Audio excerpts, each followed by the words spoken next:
Yeah, I don't know if anyone's seen this. 3 million Christians have been murdered. I thought in Africa, but it's not even 3 million people killed, Christians killed on a continent is bad, but in one country, in Nigeria, yeah, 3 million. That's half a Holocaust. It's crazy, and no one really talks about it. No one feels passionately. But it's funny, isn't it, that there's so much more horrendous wars going on at the moment than either Ukraine and Russia or Israel and Palestine. But our elites have no political interest in them. These other places, they got no political interest in making Africa safe. Why would they? What's the what's what's in it for them? They don't care. And you go on about, oh, crimes of humanity in Gaza, and everyone cares deeply. There's crimes of humanity happening everywhere, and the only ones you care about, funnily enough, are the ones that your elite are most politically interested in. Funny that, isn't it? But yeah, let's see what this is saying. Let's go. In the African nation of Nigeria, millions of Christians are persecuted by Islamic terror groups. The Nigerian government is doing very little to stop the attacks. Well, now That's actually surprising to me. That it's, I mean, it's not in a way, but it is in a way, because actually Christian is like the only thing in the like the only religion that says that Muslims can. It doesn't say you can accept it, but it does say that you tolerate. They tolerate Christians because they are like kind of seen as brother in a way. But then Muslim countries are also um yeah, dangerous places. religious freedom Most. advocates, including one member of the U.S. Congress, are taking action. CBN's Kelly Wright has this look at the crisis. On this very day, 210 persons were slaughtered in one night, in less than 24 hours. The video from the Father's Day massacre includes graphic images of people being burned alive, families attacked, and homes destroyed in Yelawata, Nigeria. That very day it was raining, so Fulani herdsmen, they invaded the community and claimed so many lives. Around 12 midnight, we started having calls from Yerwata that the Fulanis have come and they are killing, burning. Friday night, I was sleeping in my house. See my house there. I come here, they shoot gun. Later, they come, they break this house. Where my brother, my brother is sleeping here with his children. Thereby, they come, they kill people. They were breaking the house. Say, Allah Akbar, Allah Akbar, Allah Akbar. These first-hand accounts gathered by Truth Nigeria journalists describe the ongoing atrocities in a terror campaign to eradicate Nigeria's Christians. Judge Saul, filmmaker and missionary, the organizer of equipping the persecuted, highlighted this documentary as a way to sound the alarm. We need to fight this thing threefold. One, America as a government needs to get involved with a very little. I'm talking very little of our resources. If we just did the very little bit of push an aggressive foreign policy, throw some sanctions, whatever it takes, I think we can put a significant dent in this and put us. No one's interested, mate. No one's interested because there is no value in anything in saving Africa. Absolutely no value to anybody. Like, even in, like, you have Israel, there is a value for the Christian countries to back that in a way because it's everybody's holy site. Our elite ain't got no, like, this whole thing when people go, oh, it's so bad that this is happening to Ukraine and this is happening to Palestine, and everyone's so like, but like, it, compared to other things that's happening in the world, that's small fry, and no one cares about it. No one's crying about it, and like, this guy saying just a little bit of help, and everyone in the West is gonna, all the elite in the West are gonna go, why? What's the financial benefit? And that's really what everything boils down to. What's the financial benefit? What's the political benefit? There is none. No one cares. It's Africa. No one cares. To this. U.S. Representative Chris Smith of New Jersey, who has traveled to many dangerous areas in Nigeria, has introduced a resolution in Congress to help stop attacks fueled by religious hatred. There has been an exponential increase in attacks on Christians and some Muslims, but Christians in particular. Protestants, evangelicals, Catholics, they're firebombing their churches. The Fulani are killing them with absolute impunity. We've called on the government in Abuja and the president several times to do what governments do, law enforcement, use the military if you have to, but stop this genocide and do it now. The resolution points to Nigeria's government's apparent open border policy that allows almost free access to the country. Fulani militants and ISIS-linked extremist groups from neighboring countries take advantage of this policy to carry out mass murder, rape, and kidnappings. We're also calling on President Trump. This is the other thing as well, like the Nick Fuentes crowd and people waking up to how influential Jewish people are in the West. But no one's, even Nick Fuentes, don't want to talk about how influential Muslims are. Like, for example, Candace Owens was so determined to get out of Harvey Weinstein that he was giving intelligence to Israel, but he said he was giving it to Saudi Arabia and Qatar. Is like not Jewish, Muslim. And in our country, the biggest funders of our schools, your Eatons and your Oxfords and that, are Muslim. Saudi Arabia, that, and the narrative that is given is a Muslim narrative in our world.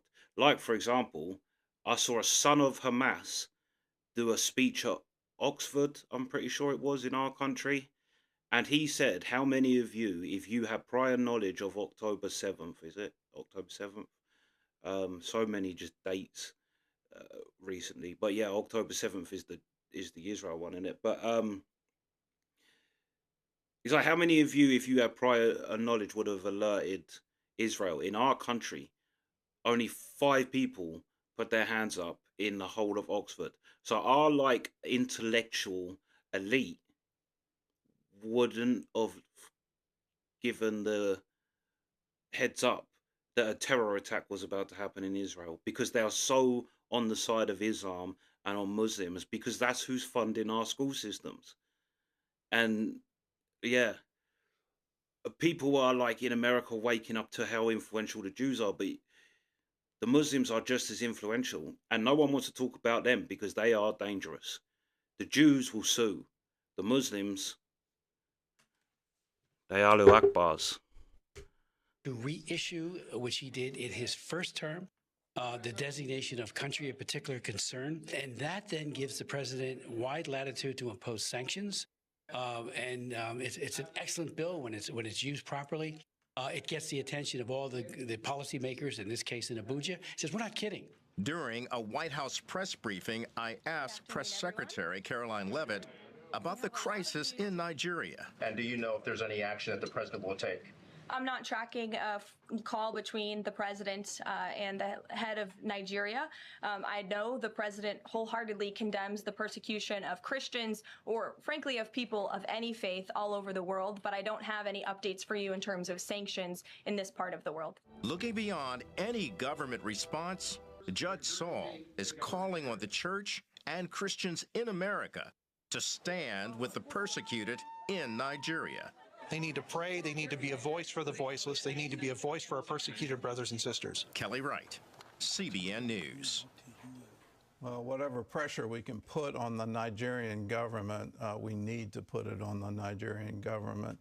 They're the one responsible for the safety of their own citizens, and to let these armed groups have sort of free reign in the northern part of Nigeria makes no sense, and I don't understand that these sort of continue. This is the other thing. I've had people in my comments say, I said in a video, Africa doesn't have the same laws as the British Empire. Africa does have laws, and they have structure.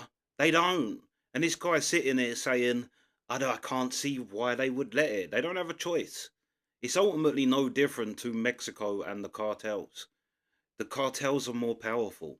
These groups over in these countries are more powerful. And people are so like, oh, Africa does have structure. Africa does have laws. Yeah, they do have laws, but it's vicious laws. Like, it's not like when I said that Africa doesn't have laws, I meant the English civil law. And you'll say, oh, well, the English civil law, they don't want the English civil war, the civil laws. It's like, well, they should, because that is the fundamental basis of every great nation that's ever been on this country, at least a variation of it. And you say America's different, but America still come off of basically the same thing, which was Christianity, not Islam, not anything else.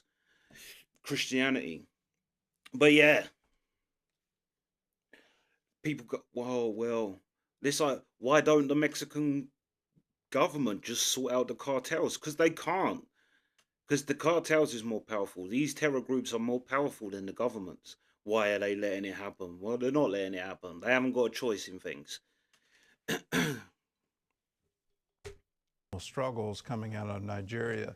You need to establish law and order in your own country. You can't have your women, your girls kidnapped. You can't have people murdered in the streets. You can't have these churches burned to the ground.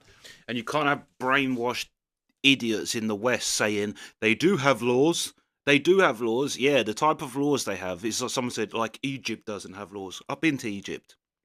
It doesn't have laws. We went a big group of us to Egypt. Every time we went, we needed 2 taxis. We raced taxis everywhere we went. We'd say to the taxi driver, you want to race? One time we come to a roundabout and they went that way. We was trailing behind. He didn't even go round the roundabout. He just straight pulled up like that round. That is so... and no one cares. There's no police. The bank security in Egypt was a fella sat outside. I'm not joking, on a white garden chair, like you get the plastic white garden chairs, asleep outside the bank with an AK-47 leaning between his legs. That's the security for the bank. And people say Egypt's got laws. Yeah, they have got laws, not very good ones. And you say, oh, they got law and order. They don't have law and order. Like I said, you have Africans. We have loads of Africans that come here. And they'll tell you themselves, in Africa, you get caught stealing, they cut your hands off. In Egypt, when I went to Egypt and that you like, if you sort weed or anything, they'll tell you if you get caught with weed over here, they do the thing of they'll cut your hands off. That's the law they have. So don't sit there and tell me some dummy in the West they have laws, yeah, but they don't have English civil law, which is the fundamental basis of a great nation. And our nation fails because we've gone away from them laws. We're going into all different types of bullshit, but people won't listen. There'll still be people in the comments. Africa's great. Africa's so great. All of that is happening, and it's happening on their watch. So whatever we can do as United States citizens to petition our government and to support this bill in Congress, and then move on the administration and the State Department to do the very necessary work of saying, look, it's time for you to stand up for your own people. It's time for you to protect Nigerians. So let's do our part, and hopefully the government there will respond and do. He needs some early nights. He needs some early nights. But that's such an insulting thing to say. You think there aren't decent people that have been in Africa? The decent people that have been in Africa come here, or they go other places. They leave because it's just corruption. It's just war groups and to sit there in the West as well and say, well, you should actually be looking after your people. They can't. They can't. It's too lopsided. There's too many guerrilla fighters and guerrilla, what do they call it, like rebel. Again, you have them in Mexico and all of them places. You have the same thing. Oh, why don't you just look after your people? Like they don't want to. And the other thing is like I say, no one gives a shit. Well, not that no one gives a shit. our political elite don't care about it. There's no political benefit to doing anything in Africa. There's no financial anything. There's no anything from it. So they're not going to do nothing. Yeah. I don't know. But that's crazy. 3 million. That's what I mean. 3 million. And it's like, think of how people are so sensitive still around the Holocaust that happened 80 years ago because it was 6 million Jews. 3 million of Christians have been killed. And it's like crickets and no one's interested. But yeah, let me know your thoughts, sweet.